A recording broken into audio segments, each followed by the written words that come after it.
حبايبي في كل مكان، اهلا وسهلا بيكم. يا رب يكون في احسن حال.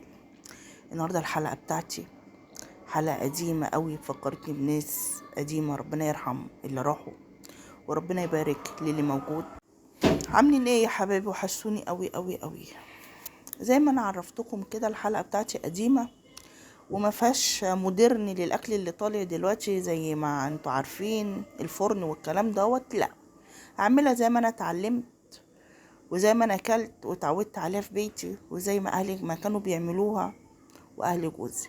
المسقعه بطريقه البلدي بتاعتنا اللي عمرنا ما هنبطلها من جمالها ومن ريحتها ومن طعمها. في ناس بتحط ملح على البتنجان والكلام ده عشان ينزل ميته. انا بحطها في ميه وملح، براحتك اتعاملي انتي، وده مطبخي انتي حره فيه.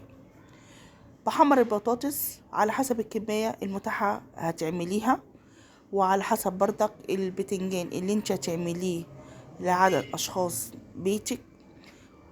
وعندي فلفل بحمره بقليه اهوت، والبطاطس بتاعتي بكمل عليها تقريبا خلصتها، ودي بقت البتنجان في الطاسة التانية.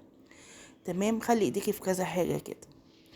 معانا حلة على النار هنحط فيها مادة دهنية، يستحسن يعني يكون زيت، ما يبقاش سمنة عشان ما يجلدش في البرد.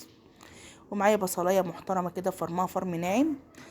معاكي معلقة توم كبيرة، المسقعة يعني توم، ما احنا بنقوله عشان نبقى متفاهمين، عشان محدش يقول ايه انتفاخ ومش انتفاخ. حمري البصلايه مع التوميه، انزلي بالطماطم بتاعتك اللي انت ضربها فين؟ في الخلاط. اديها تقليبه حلوه كده. انزلي بالصلصه بتاعتك، انا عندي معلقتين صلصه زودتهم شويه ميه وحطيتهم معايا. حطيت دبس رمان، وحطيت بابريكيو بتدي لذاذه وطعم مش قادره اقول لكم. حطيت فلفل اسود، 7 بهارات بتاعتي، حطيت معلقه سكر كبيره، ملح بتاعي. اظبطي ان الحاجات بتاعتك، تظبطي الدنيا. ده اللي انا حطيته، اللي هي ايه، ال7 بهارات، معلقه سكر كبيره، الملح، شويه فلفل اسود، تمام، والصلصه بتاعتي.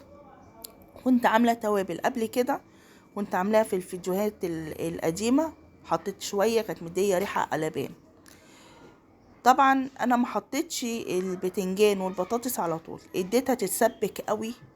وحاولي على قد ما تقدري ما تقلبهاش عشان الاكل ده ما يتعجنش معاكي. بتنجان، ادي البتنجان بتاعي اهو خد غلوتين، مع ان انا كنت متقله الايه القصه.